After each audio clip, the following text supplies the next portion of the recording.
శ్రీ పాసం సునీల్ గారు. దక్షిణాది గూడూరు నియోజకవర్గం దీక్ష మన కోటలో ఎస్సీ డాక్టర్ బాబాసాహెబ్ అంబేద్కర్ గారి యొక్క గురుకుల పాఠశాల ఉంది దీక్ష. దాదాపు 40 సంవత్సరాల నుంచి ఆ గురుకుల పాఠశాల ఉంది దీక్ష. దాదాపు 600 మంది విద్యార్థులు ఎస్సీ అలాగే బీసీ అలాగే ఈబీసీ సంబంధించిన విద్యార్థులు అక్కడ ఉన్నారు దీక్ష.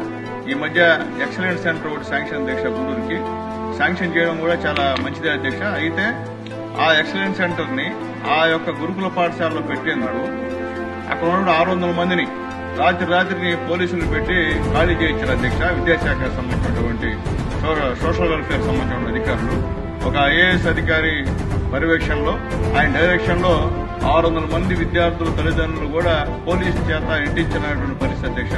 అన్యాయం అధ్యక్ష. దానికి ఉద్యమాలు జరుగుతున్నాయి అధ్యక్ష. గూడూరు కాన్స్టిట్యున్సీలో ఇప్పుడు కూడా ఈ పరిస్థితి అధ్యక్ష. ఒక ఉన్నదాన్ని ఇచ్చేయడం అనేది అన్యాయం అధ్యక్ష. ఎక్సలెన్స్ ఇచ్చారు అధ్యక్ష, సంతోషం. అది వరగల్లో ఉంది అధ్యక్ష. గవర్నమెంట్ బిల్డింగ్ ఉంది, దాంట్లో కట్టవలసిందిగా తమ ద్వారా మంత్రి గారికి తెలియజేస్తాం. దయచేసి దాని మీద రెకమెండేషన్ కూడా తమకు ఇస్తున్నాం అధ్యక్ష. ఒకసారి ఐఏఎస్ అధికారులతో ఎందువల్ల చేశారు ఈ పని అనే విషయం కూడా ఒకసారి మీరు మాట్లాడవలసిందిగా కోరుతున్నాం అధ్యక్ష. ధన్యవాదాలు. ఎక్సలెన్స్ సెంటర్స్ అనేదాన్ని మేము స్వాగతిస్తున్నాం. కాకపోతే దానికి వేరేగా ఇన్ఫ్రాస్ట్రక్చర్ క్రియేట్ చేసి వేరే అద్దె బిల్డింగ్ కానీ లేకపోతే పక్కనే ఇంకొక హాస్టల్ భవనం ఒకటి కంప్లీట్ అవుతుంది, ఆ బిల్డింగ్ లో పెట్టుకోవచ్చు.